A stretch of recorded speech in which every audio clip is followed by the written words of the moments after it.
15 minutes of workplace chatter you want to overhear. Welcome to the Friday 15 with your host Paul Mastrangelo of First Domino Consulting and Jeff Jilton of Spencer Stewart.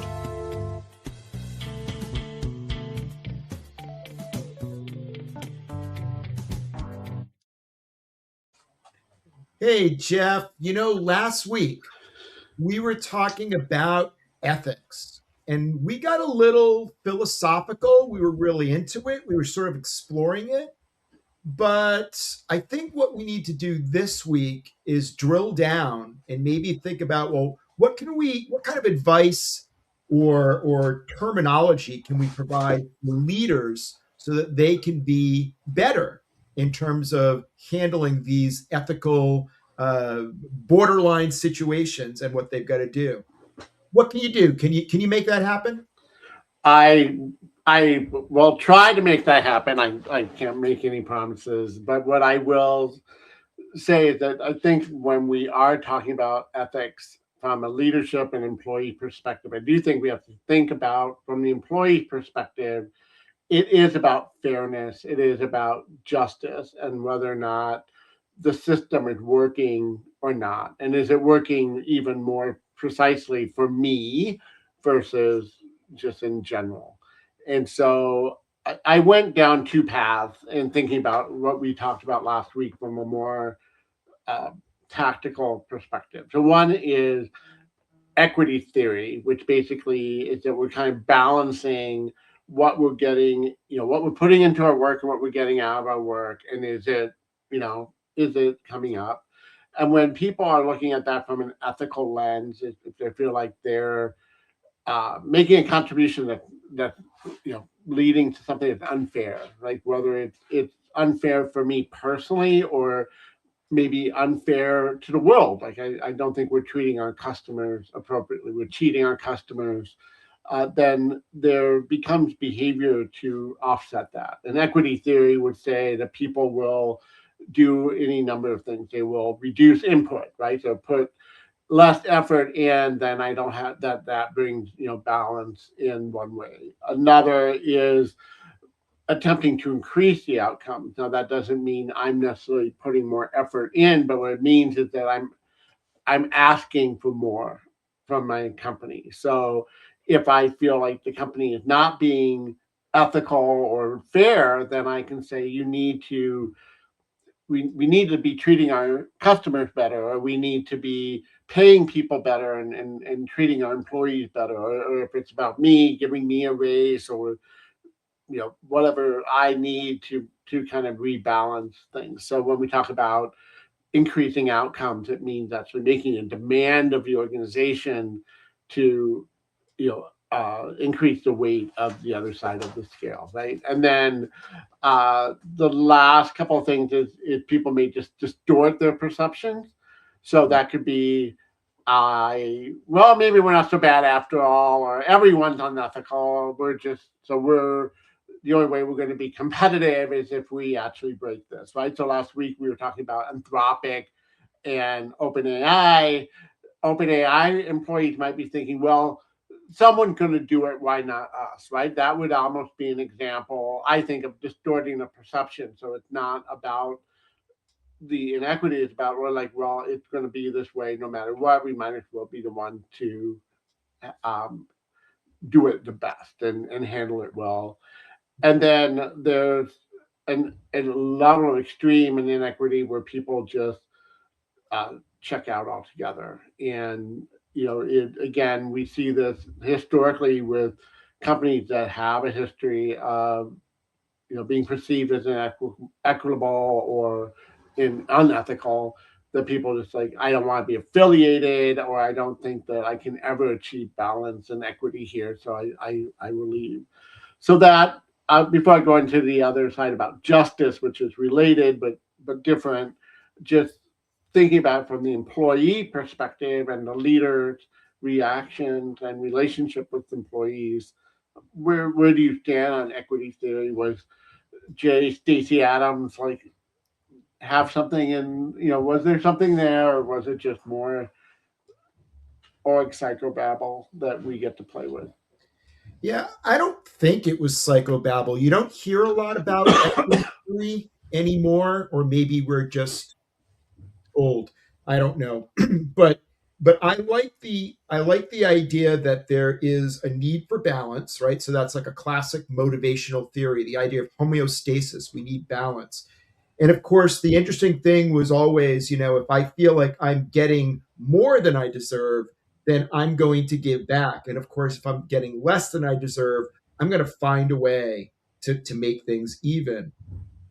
And I want to hear more about what you're thinking before I throw this out there, but just to give you a sense of where we're going, I'm thinking about a situation where I can't leave my job, right? So you were talking about, gosh, there's inequity. And if I can't leave because of economic, financial reasons, whatever it is, I can't move. Um, that to me sounds like a powder keg. So I'm not happy about what I perceive as being unethical in my workplace.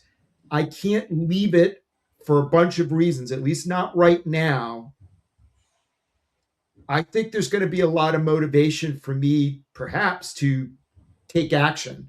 And any thoughts on that, or do you want to put that on hold? No, I mean, I think you opened up and said you don't really hear about equity theory, but we actually talk about it a lot. And uh, the whole quiet quitting Mm. that was big in the news a couple of years ago is an example of that, and very much to what you're talking about right now. If I feel trapped for whatever reason, I can't move, then I think you're going to see people pull back, or you're going to see a increasing pressure of that demand on outcomes. Like, well, I'm here, give me a raise, or I'm here, we have to make things better. Get the market sucks, and why not try to make this at least a better place? I think there's an interesting tension right now in the work environment between leaders and employees, and I'm talking about like top down, high level leaders, to rectify that. Like, we're seeing a lot of examples with, especially within tech, where leaders just don't seem to care about the inequity. At least that's how it appears on the outside. But also when you listen to people working for those companies that feel that way. And I was just talking with someone today. We're talking about uh, layoffs that have been going on in the financial services sector. And one of the things she was saying is that the leadership attitude was, you should be lucky you have a job, so suck it up and give us more. And so that's an example where they're really creating an inequity, because it's like, well, now I'm doing the work of three people. You've frozen salary, you've frozen promotions, so there's no way for me to feel like that's leading to a better outcome.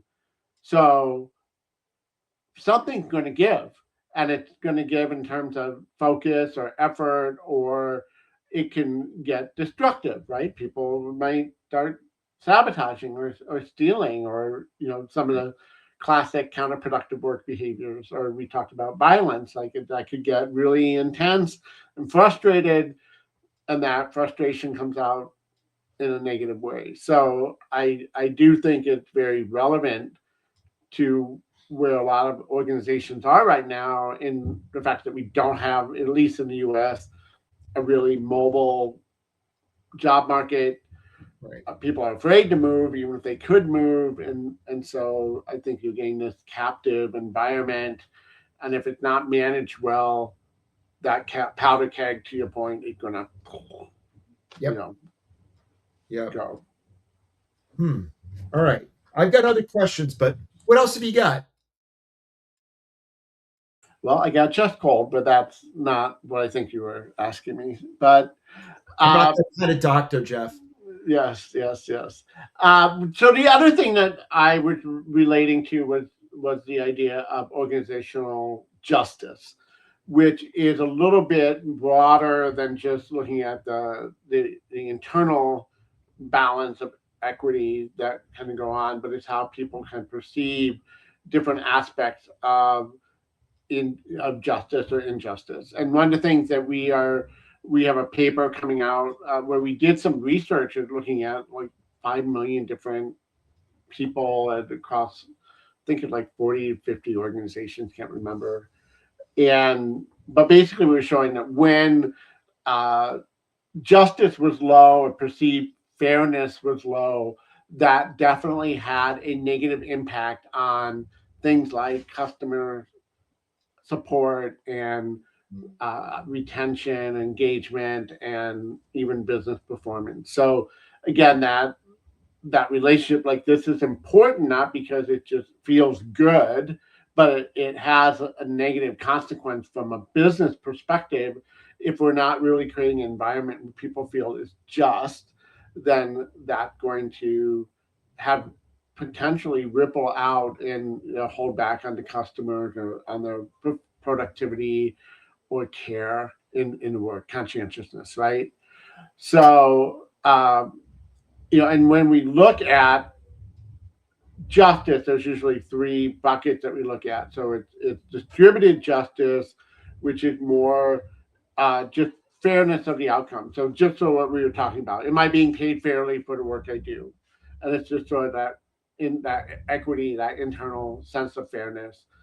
There's procedural, which is it's the process working right. And so if we're talking about promotion or pay, are we paying people? It's the system rigged. It's rigged against me. The system's broken. Performance management's broken. It's not so much that it's an internal perception of equity. It's the things are broken and need to be fixed. And the last is interactional or relational, which is how one is just being treated by others. So my manager is treating me fairly or unfairly would be an example. So it's not so much, um, you know, they're working with a broken performance management system. They're just biased. They just don't like me, and that's making it hard for me to get the promotion or to be treated fairly. So, and when we look at ethics specifically, what the research says is the first thing that typically happens is procedural justice falls apart. So people are very quick to look at the system and say the system's broken. And whether that's the case or not, they're going to point to that. And that may be a challenge, especially if it's not broken, to convince people that this is working the way it's supposed to. I don't buy it, right? And so that's going to be a real difficult hurdle to overcome. Yeah, Jeff, it's funny. I appreciate everything that you laid out for our audience. I guess I find myself thinking, are there other dimensions that maybe go beyond what the original research talked about, right? So when I say other dimensions, like, gosh, I see something that I don't think is right, and I'm going to blame someone in the C suite. Now, how do I feel about maybe a person who's a level away, the engine room, as you and folks at Spencer Stewart refer to it as that engine room? Okay, well, or maybe my work team or my boss. Is it possible that they can, through their actions, somehow make that compensation? Well, that's not right. We don't have, but I do feel like there's something that's working well here. To me, there's so many different layers that I can feel something and I can be influenced by the behavior of other people. And I think that might be a benefit in some cases for the organization, but not necessarily, and then of course there's I'll bring in another old article that maybe you remember us reading way back at Ohio University, bad apples versus bad barrels. So once we start to see one unethical thing, does that spread? And now it just turns into a really toxic environment. Whew. You have 20 seconds to unsolve or to solve that riddle.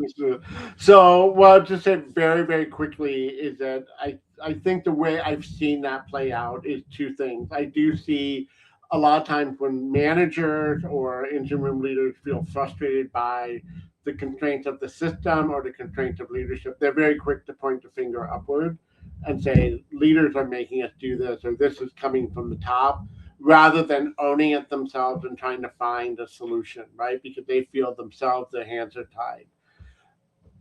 The other aspect that I've seen is leaders who, managers or local leaders, take that on and figure out their own way of dealing with it. And what seems to happen with that is people become very loyal and engaged to that manager, but not to the organization. So it's like, hey, Paul has my back, and I'm going to be devoted to what Paul wants me to do. But forget the rest of the organization. They don't really care about me. It's just about Paul. And if Paul goes, I'm going to go, or I'm not, I'm going to be more miserable than I am. So that's typically how I see that played out. And that's a little bit maybe more expansive to your point than just what these models or constructs have defined. That's a great summary and a great response. And yeah, our time has come. Oh my gosh, Jeff, you need the lung, whatever that lung is that they put people in from diving to. You need to go in there and like just the decompression chamber, whatever that is. I don't know. Hey everybody, thanks for listening. If you enjoyed it, please give us a like, and by all means, recommend us to the folks in your network. We really appreciate you. Have a good one. Have a good one. Cheers.